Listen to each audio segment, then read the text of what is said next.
check, 1, 2. It's not like I'm even checking anything. I'm alone by myself, so I'm just gonna hope this is on. Welcome to Brand Awareness episode 2. I don't know if I should still introduce myself. Maybe yes.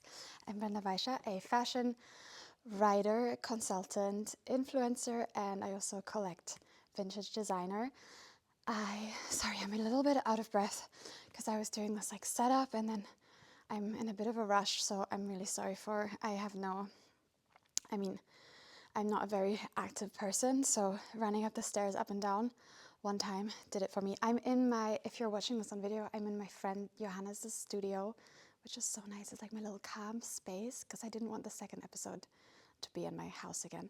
Also, if you're watching this on video, I cut my hair, or at least I got my hair cut yesterday. I was planning to do this for a while. I already explained in the first episode. I don't know why it's like so much hair talk, but I bleached my hair from black dye to blonde last year. And because it's been a year now, there's slowly the black bits, like where the black dye is underneath, are growing out. So now I only have like 2 centimeters left until I'm at my dream color.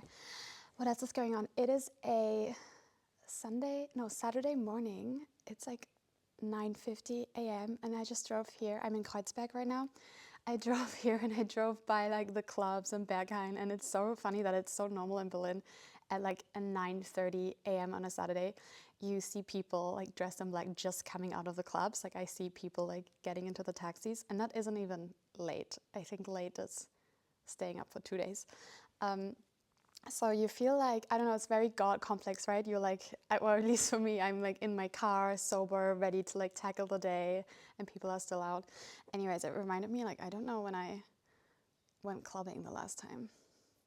Like, I actually don't know. Anyways, I got my hair cut and it feels really fabulous. It's the first time in my entire life that I have short hair. I mean, I think everyone has a different, like whatever short means to you. For me, it's collarbone. Maybe a little bit above collarbone, so this is very short for me. I just wanted something. I felt so uncool. I don't know. Sorry, I'm not really rambling now, but I have fallen victim to the Dyson Airwrap, it's called. So I had blonde hair, and then I had layers for the first time ever because like the front was kind of fried off. And then I couldn't let it air dry because it looked like trash. So I got myself the Dyson, and I don't know if any of you girls or boys or whoever has bought the Airwrap and has just gotten addicted, and then you feel like whenever you don't do it, your hair looks like shit. Anyways, I looked so basic and not in a good way the last few months that I was really ready for a change. So sorry if I'm like fiddling with my hair. I'm still getting used to this. But yeah, I was looking at pictures of myself, especially from, anyways, the topic of the, oh my God, I'm rambling so much. I've only had one coffee. I don't know what's going on. The topic of this episode, I think, is going to be Fashion Month, but I'll get to that. So I was looking at myself, like at pictures of myself of the Louis Vuitton show last 2 weeks ago. And like my outfit is so cool. I'm wearing these like patent boots by Peter and like Resort from Louis Vuitton. And then my hair was just giving Dyson Airwrap. Like it was not the vibe. Anyways, that is that. I am flying to Tokyo tomorrow morning, and this afternoon I'm packing. I think it's kind of like a spring vibe already there. I'm so excited. Obviously, I travel a lot for work or to see friends, but I haven't been somewhere where I'm not used to everything in a few years. Like, I don't know, I go to New York and all of my friends are there and I know everything, or I know like how to get around. And I've not had a travel also in Tokyo. If you've been, not everyone speaks English, like you have to kind of like figure it out, and I haven't had that figure it out feeling in a while, so I'm very excited. I'm going for 10 days, and yeah, I'm flying tomorrow. I don't know if okay, so on some airlines obviously you can pay to upgrade, but there's also bidding to upgrade. So basically I booked premium economy. I don't know if it's interesting to you, on Swiss. I love flying Swiss. And you can place a bid a few days before, or whenever actually, of money to upgrade. So I open the thing, you drag it all the way to the left, so like to the lowest amount that you can bid. And I just got my bid accepted, and I'm flying business tomorrow, which is very exciting to me. It's like a 14-hour flight, or 13, I don't know, it's really long, so I'm so excited. Anyways, that's going on. So oh my god, I'm really sorry if this is too rambly. I should not apologize on my own podcast. Okay, anyways, I wanted to talk a bit about Fashion Month. I've just wrapped up, so it is March currently, yeah. I've just wrapped up Fall Winter 24. I did men's, I did couture, and I did women's. I feel like everyone's going to be on a different level of knowledge, also maybe different level of interest in Fashion Month, but I will try to like make sense of it all because I feel like no one actually knows what I do. Of course, I mention my jobs, but what does that really mean? So I'm going to try and explain a little bit. I mean, I'm sure most of you know that Fashion Week or Fashion Month, it's trade shows, right? Fashion is a product, just like anything else, and any product, whether that's a car or it's a watch, like there is people come together for events or for exhibitions, and it's a trade show. So you're showing a collection and then it's getting bought, hopefully. So that is kind of what Fashion Month is. If a brand has a show, it's for, I mean, also whenever I'm talking about fashion, it's like fashion capital F, right? So these are very, very few brands, the top of the top, basically, which I'm very fortunate to be a part of a very, very, very minuscule part of the universe. So a show is mostly the biggest means of communications for these brands for a collection. We work in season and fashion, so there's the most obvious spring, summer, fall, winter. That is every 6 months. But then there's also cruise, there's pre-fall, there's like couture, there's like all of these different things. So some fashion brands like a Dior or Louis Vuitton, I think they have up to like 15 shows a year. And then there's like repeat shows in stronger markets, like for example, there's a repeat show in Asia, maybe in Shanghai, where a collection is shown again to the VICs and the clients. I will explain what that is. Anyways, there's a lot of shows going on, but I'm not really during cruise. I'm mostly there for fall, winter, spring, summer. That is in January to beginning of March. It starts with men's, then it's couture, and then it's women's, and then in June is men's again. In May is cruise, anyways, and then September to the beginning of October, it's women's. So we just wrapped up one season. After these shows are done, there's a whole set of things that's happening in like all of these different directions, and I'm gonna try and make sense of them. So basically, I'm just giving you there's one brand, they just showed maybe women's. So there was just a show in Paris. What happens at the show, I mean, I feel like it's very overexposed, the word influencers. Influencers are actually not a big part of a show. Sometimes I'm at a fashion show and I look around myself and there's maybe just 20 other, we call it talents now, right? Not influencers. And the rest is industry professionals. What could that be? It's writers, editors, stylists, other photographers. Stylists can be stylists for editorial, stylists for celebrity. There's buyers, if this brand is a wholesale brand. Wholesale means selling through other businesses like a department store or a concept store or any luxury store that sells this brand. So there's a bunch of different industry professionals, a small set of influencers, talent, and another big group at the shows is the VICs, very important customer, very important client. It depends, the entry level amount you have to spend per year really depends on which country you're in, what store you're affiliated with, whatever. But it can be from like, I don't know, maybe you're a VIC from 20K, but for some brands it's maybe 200 is where they start being interested in you and inviting you to shows. So a large group at these shows is VICs often. They don't really get filmed in the live stream, like you don't really see these people. They're not really, a lot of them are not, these high net worth individuals are not really online, or for privacy reason, like, you put the live stream camera in front of the talent, not in front of the VICs. So it's a whole spectrum of people that are going, and talent or influencers, it's quite tiny actually for these like huge luxury brands. Anyways, the show is over.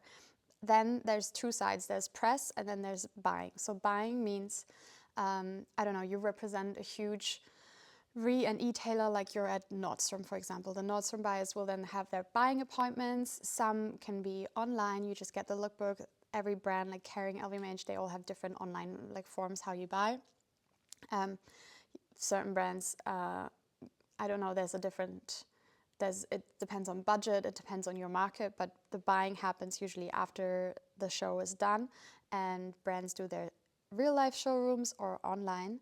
Then there's also the press cycle. So often these shows, they have one sample of each and it's being divided between all of these different people. So there's editorial shoots, there's cover shoots, there's board cover shoots, and there's organic cover shoots. You know, a brand like, I don't want to, every major brand does this, but you know, you might want to buy like a Vogue cover because you're pushing this new collection. Then there's, editorial shoots. Then it gets also sent around for red carpet. So there's the stylist for editorials, but there's also red carpet celebrity styling. You know, right now we're in award season, for example, so you might have seen things on the red carpet that were just on the runway. And sometimes, like I said, there's only one set of these. So it's a lot going on at the same time. And then meanwhile, this collection actually gets put into production. But that depends on, if you're a wholesale brand, for example, on what brands actually bought. So sometimes you see a very fabulous runway show and things will really get merchandised down. Like they will be very fabulous on the runway and then they will become commercial pieces. So like an embellished sweater might just be the sweater and then in the store. And sometimes if the stores or the buyers don't like anything, certain things will get cancelled. So a cancelled look was on the runway, but it will never get produced. Anyway, so there's 6 months of preparation for a show, and then there's roughly, and then there's 6 months kind of production. Then it gets delivered. Then another communication push has to happen. That's where, for example, influencers come into place, either the weeks before something launches or around the launch, to have sales pushes. So it's a whole mechanism of people working together and scrambling for these samples. Like I said, every show guest has a purpose. Like everyone has a purpose of being there. As an influencer, for example, maybe you have 5 million followers and you're there to raise awareness or you're there to push sales. Like there's really some girls, whatever they wear, it will sell. And there's luxury influencers, even if they're in the 20,000 euro Fendi fur coat, like people will go into the store, show the pictures to the sales assistant and are like, I want to buy this. You know, there's like, some influencers really have a crazy sales impact. My purpose, I'm what you call I don't know if I'm a micro influencer, but I'm quite small sometimes when I look around myself at these shows. In terms of numbers, not in terms of community or anything. So my purpose is image. You know, I stand for something. I'm representing luxury or I'm representing a certain style. So I am an image influencer, but I also raise awareness. And for me, I'm a bit of a hybrid. So sometimes I will go as editor and sometimes I will go as influencer. It is slowly merging, but still these huge brands like a Dior, there is a VIP department for celebrities, that then there's a PR department for the press department for the editors, and then there's like talent, so someone that's casting me. So sometimes they don't really work together, so you're really categorized. You have to fit into one of these boxes, and as a hybrid, it can be beneficial, but it can also be confusing for brands. Anyway, so sometimes I'm there as an editor. I'm the editor of O32C, but I'm not a fashion critic in any way. These brands then also add to my value, and that's a whole other topic I can really get into depth, but it is adding to my public image that I'm attending these fancy shows, and that will relate to, that's my positioning, right? Like how myself and my agency, how we're positioning me as like a fashion persona, and that will help me with brand partnerships or other paid things. And sometimes that takes, I don't know, like a commercial client sees me at this show and then I'm in some PowerPoint of influencers we should cast for a certain commercial, and then like 6 months later I get approached and then there's a discussion about money and then the job happens. So it's a very long, I was gonna say long haul, long game basically. So I bring value to the brands, but they also really bring value to me. So I think, ideally in any work partnerships, it's beneficial for both sides. Anyways, should we talk about what I saw. I think most concerning to me is if we look at the state of the world, and especially the state of our industry, what I'm seeing from all of my friends or anyone at any brand. First of all, the golden age of e-tailers is really done. You know, most brands, like I said, or I think already before, but they are set up as wholesale brands. So they show, they produce, but they produce it for other retailers or e-tailers. And one by one, they're closing down. You know, Farfetch is struggling. Matches, I think, is fully closing down. And there will be others to follow. There's various different reasons. Shopping behavior since COVID really changed for people. You know, there was a big boom, and now just 2 years later, we're actually having the effects. We're in a recession. Also, a lot of brands are pulling from their e-tailers to concentrate on D2C, direct to consumer. So what's a good example for a good direct to consumer brand? Jacquemus, for example, super strong direct to consumer, has a great website, apparently great customer service. I don't know. I don't buy new things in general. But some brands are really, really strong in the direct to consumer, which means they don't rely on the Essence and Net-a-Porters of the world. What the great e-tailers do for you is they add to your value. You know, they do your styling, they do pushes, they promote you on social media, but also you often cannot control if they put you on sale, if they buy the wrong things, if they dilute your brand. You know, there's like so many things going on. But a lot of luxury brands, especially like, for example, all of the LVMH brands have been pulling from the e-tailers. You used to be able to buy any Kering brand basically on Essence or Net-a-Porter, and that is no longer the case. They're all concentrating on their own direct-to-consumer. So that is going on. So e-tailers are shutting down. A lot of people currently are canceling their orders or they're paying late. So we're all kind of in a very like limbo phase. Like, are we on the sinking Titanic and still playing the piano? And with so many eyes on Fashion Weeks, it felt like Fashion Week on crack, basically. And meanwhile, no one has money. No one has money to produce. No one has money to pay anything. So I don't know. It feels very like we're in a bubble about to burst. And I don't want to be so cynical or touch on wood. I actually have no wood here.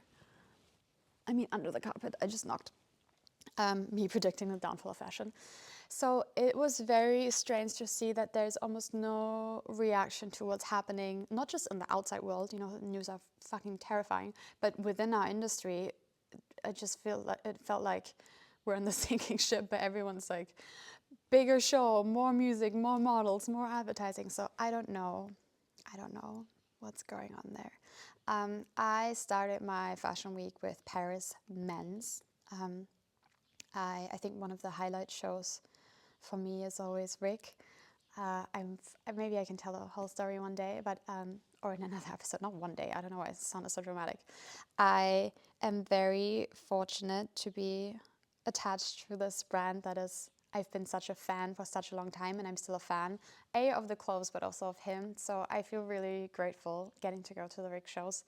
It was for the first time since forever. He didn't show at Palais de Tokyo, where he showed for years, but he showed at his house. And there were 3 show slots. I feel like I'm about to burp. Oop, some air came up. I'm really sorry. The show was at his house. 3 show slots. With 100 people, so only 300 people got to see this men's show, and it was fantastic. And I feel so honored being part of his universe. My fashion week is always like a very different mix of brands. I can get into like strategy. I love strategizing, like who I attach myself to and who I work with. I find this so interesting. And I really think a lot of people, especially in my space, are really lacking strategy, whether that's personal strategy or they're signed with the wrong management or signed with no management. It really depends on your setup. And I love strategy. So for me, months prior to the fashion week, I sit down with my management, and obviously there's the few brands that I'm really close with personally, so that I will always attend no matter what. But then it's also like, what do we decline? What do we request? I'm obsessed with this kind of stuff. So I had a really fun mix. I don't know, if I look at my lineup for Fashion Month, I cannot believe my life. It was also my second Pharrell show, men's show. Obviously he's been at the brand soon. The announcement's like a year ago, I feel like.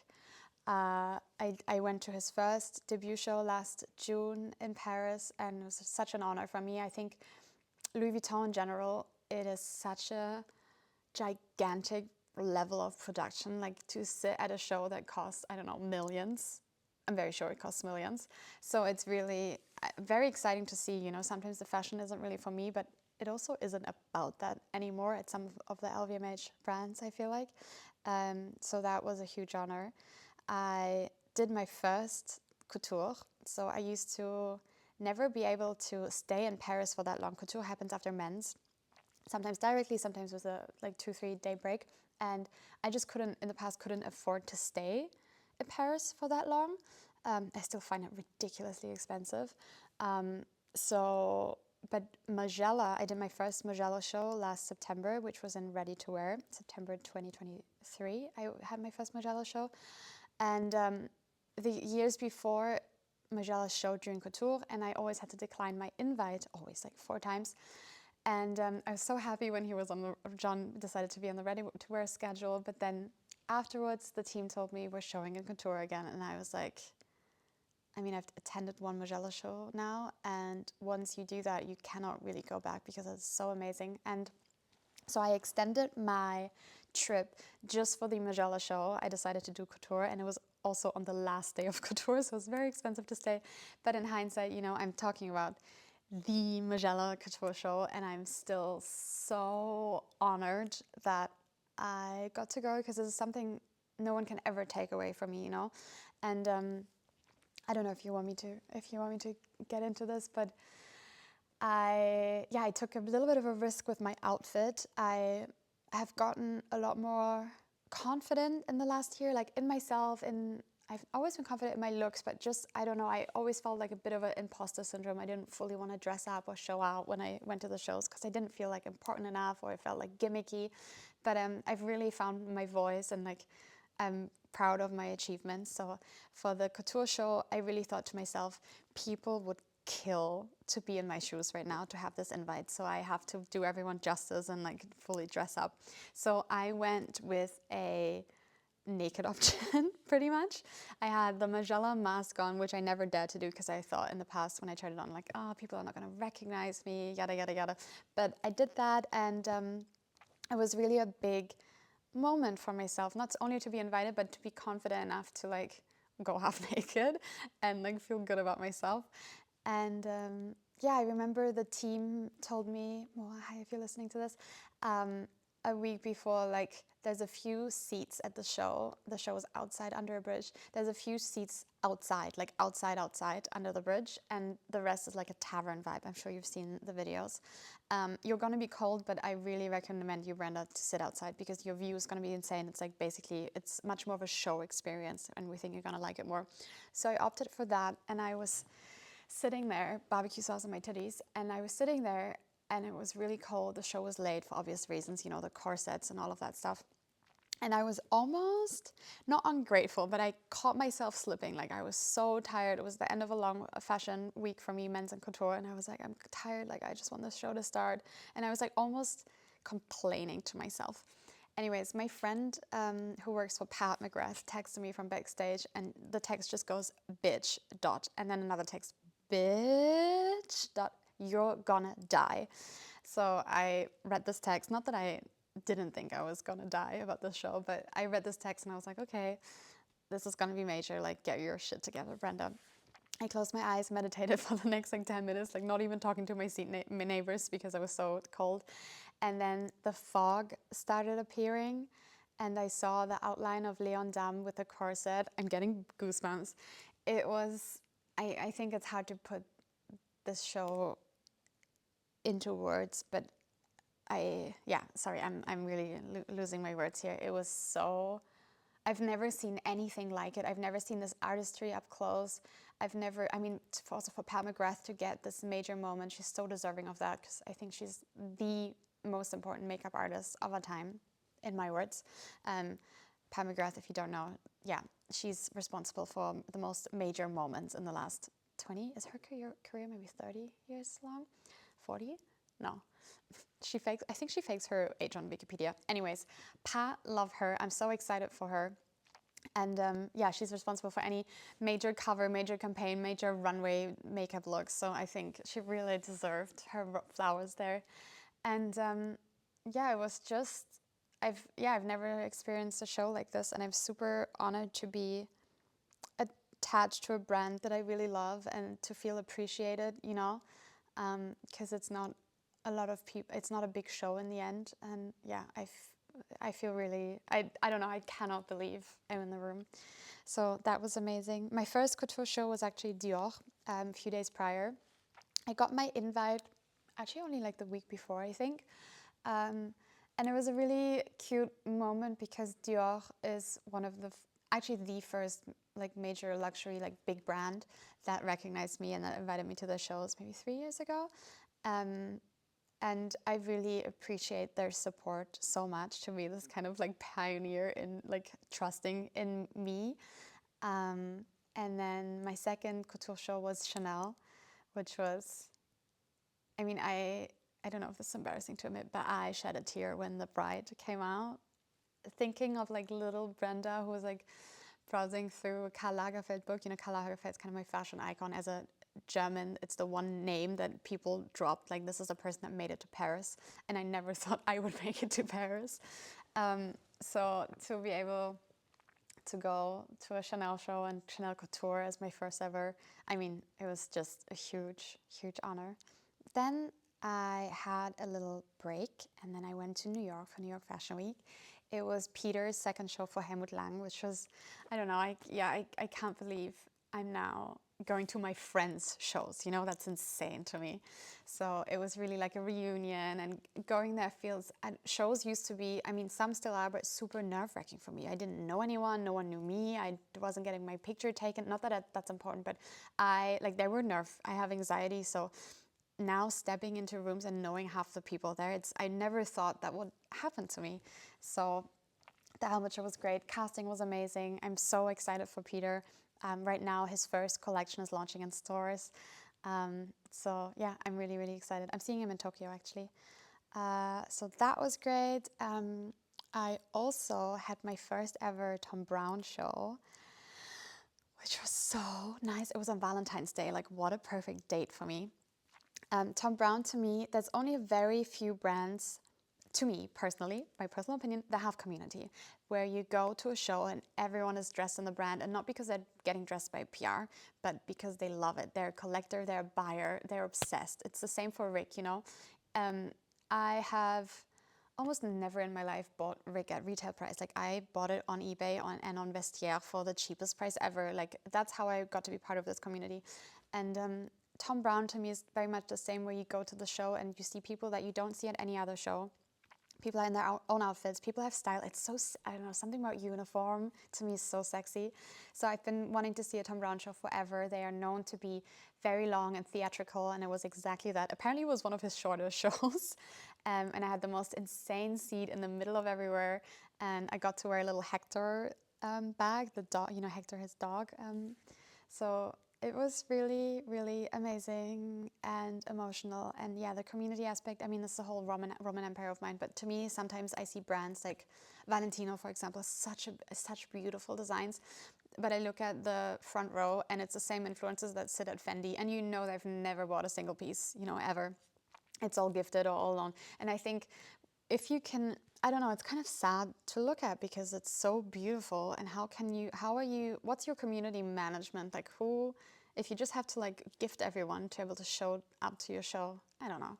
Like, for example, Rick doesn't dress anyone. Like, I heard that if influencers request the show and magically get accepted, because it's very difficult show to get, and their management replies like, thank you for the, you know, accepting our invite, like, can we get dressed? Apparently the reply is like, we don't do that, but we're happy to help you with an appointment at the store to buy stuff, which is so iconic. Yeah, anyway, so Tom Brown show was really, really, really amazing. And afterwards I went, so that was Valentine's Day, and afterwards I went to a dinner date. My boyfriend picked me up in a suit and I was in my Tom Brown look, and we went to like a not expensive diner in New York, and it was like my perfect date night. And then I skipped London because I cannot do the 4 cities, I have to be honest, unless it's like a paid job. This sounds like very entitled, but I'm a dog mom. Like, I can't be away for 4 weeks at a time. So I skipped London, and then I did Milan for a job with Loro Piana. I never really do Milan. It's a whole different vibe from Paris, obviously. The big Italian houses, the Pradas, the Versaces, the Guccis. I was there with a job for Loro Piana, which was really fun. And then I did my first ever Gucci show. Little T. I allegedly was invited to Sabato's debut show, and the German PR, quote unquote, didn't have my email, so this personal invite by Sabato never got forwarded. I don't know. You take that, yeah. So this time I was invited, and the email didn't get lost, or they knew my email, and it was really fun to go to a second show. I think he really found his voice a little bit more. The only thing I didn't like were the thigh-high boots, like thigh-high boots, because I just don't think they look good on anyone. Like, kind of not tight, kind of loose, flat, like no heel. I don't think it's very flattering unless you're super skinny. But the show was amazing. My seat was amazing. I opted to not wear his Gucci because I didn't have much choice. He's only had one collection out. Usually, if brands dress influencers or talent or VIPs, what's a good example? Like Nicolas Ghesquière, they have years of collections to pull from, and that is not the case with Sabato. So there wasn't much choice. So I opted to wear things from my own archive, Tom Ford Gucci, and I felt so amazing. I love, love, love. It's such an honor to get dressed, obviously, but I love wearing my own clothes, and I love secondhand. I love to wear secondhand to a show just as a statement. So that was really fun.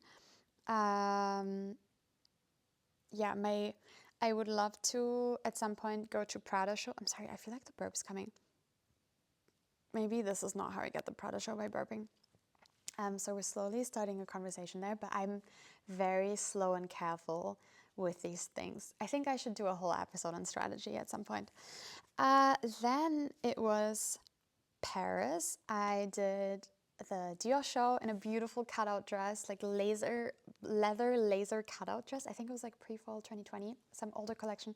So the Dior team, they let me pull or chose something for me from the archive, which was super exciting. When a brand slowly like understands your taste and offers you different stuff. This is like very niche topic, but the fitting and getting dressed is like such a world on its own. So that was very exciting to me.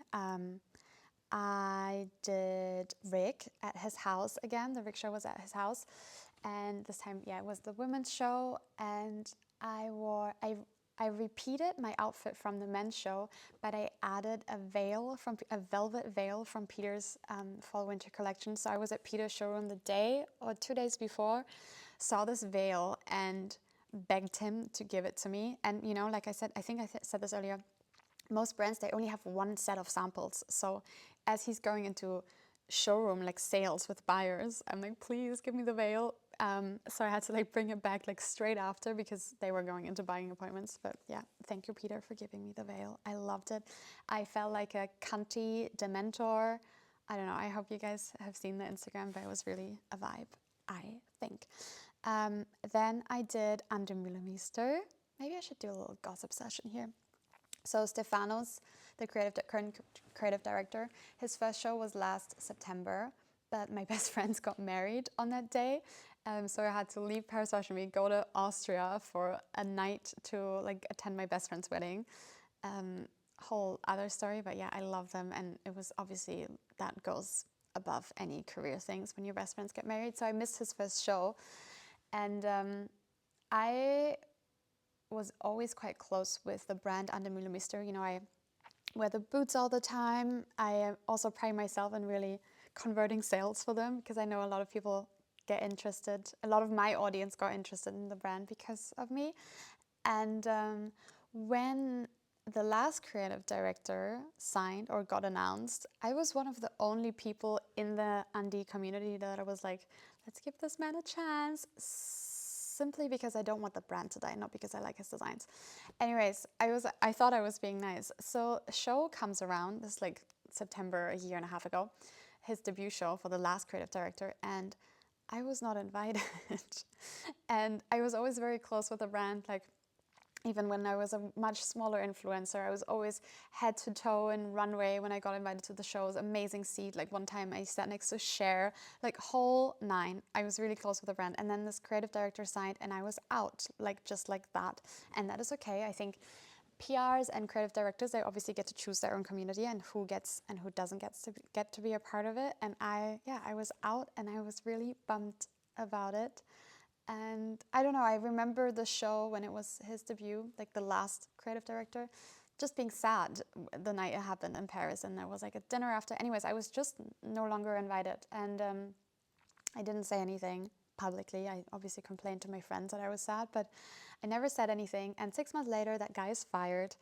And just like that, the new creative director, I just met him in Milan for dinner, and he's like the loveliest person ever, really understands the ethos of Anne, has Anne's personal support, you know? So it's really, really exciting. So because I missed his debut show sorry, I feel like I'm explaining this like kind of confusing. I missed Stefano's debut show last September because of the wedding. So this was my first time seeing his designs in person. And it was such a fun show to go to. I feel like he really got it, and I hope he stays for a long time, and I'm very excited. And yeah, now I'm back in the Andy universe without doing anything myself or taking any action. I just waited it out, and yeah, that's how things go. I think it's very hard. I keep saying I will talk about this another time. I just don't feel like I have so much time.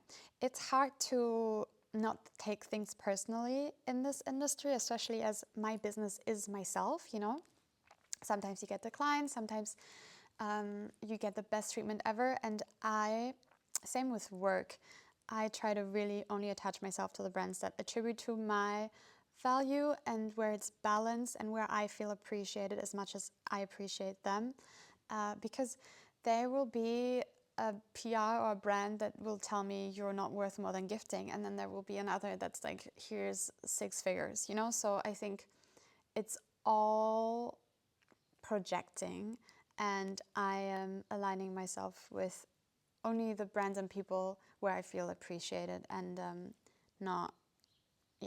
anyways, so there's that. My last show of Fashion Month was Louis Vuitton, which is always the last night. So it was my first time going to a Nicolas Ghesquière show as a talent, not as press. So I was like dressed by the brand, and Louis Vuitton to me really is like, that's the big leagues, you know? So it's one of the first brands I recognized as a teenager of like, this is luxury. I'm obsessed with brand and what that means. I can explain this another time. So it was really, really, really exciting for me to go. And I'm a huge Nicolas Ghesquière nerd. I think he's such a legend. And sometimes I don't understand his vision at Louis Vuitton. And then I feel like years later, I'm like, oh, this is actually sick. So there's that. I've had one of the best seasons ever, and it keeps getting better. So I'm really, really excited. And that was my fashion month. I think obviously the one big negative thing that a lot of people were talking about was McQueen. I was very honored to be invited, and then as the show was happening, I think you're less critical always when you're at the show, because you hear the music, you see the guests, you see the things up close, you see more details. So I think it's hard to be objective. But yeah, it was a lot of different ideas going on at the same time, and I think if he would have just taken 2 of those ideas and executed them over like 40 looks, it would have been better, and it would have been more of a cohesive collection. I think that was just like way too much going on. Yeah, that was that. But I'm really grateful for my season, and now I'm taking a little break for the first time in forever with Tokyo tomorrow. And after that, I don't really know what my year looks like, but I'm very excited, and I think I should talk about strategy in another video. But yeah, that's what's going on. You guys, I'm so excited to go shopping in Tokyo. I'm wearing my full Issey Miyake look right now. Please. This is like my go-to. I think maybe it might be my travel outfit for tomorrow. Anyways, now my weekend is I'm going to the vet. Summer, my dog has an ear infection. So that's my priority for today. Then I'm meeting someone for lunch, and then I'm packing, and tomorrow I'm flying. what else is going on? Am I obsessed with anything at the moment? I logged out of my Netflix a year ago, so I've not been watching any shows, which is quite crazy to say, but I am so addictive, like addictive personality. Sometimes when I get a show, I just have to watch it in 3 days, and then like my life is like surrounded by just that show only. So I'm not watching any shows. Actually, has he been cancelled? I don't know if I should say that. I've been listening to a lot of Moby recently. I feel like he had a scandal. Anyways, you cannot be on top of everything. Yeah, that's going on. I'm trying to shoot a 3rd episode while I'm in Tokyo. Let's see how that goes. I hope everyone's doing well. Let me know what you're obsessed with. Yeah, fashion-wise, I'm not sure. I'm thinking about getting an Alaya bag, but then I feel like it's also quite pricey for what it is, I guess. Yeah, that's that. Oh my god, I can hear the birds chirping. It's finally spring, you guys. I'm so excited. Yeah, but I'm in good spirits. I'm super excited about my Tokyo vacation. I hope you like my new hair. Right? It's cute. I think it's cute. I feel like I'm giving like Fifth Element. That's completely delusional. Anyways, I will stop this now. Thank you so much for tuning in. I hope you like brand awareness. And yeah, love you. Bye.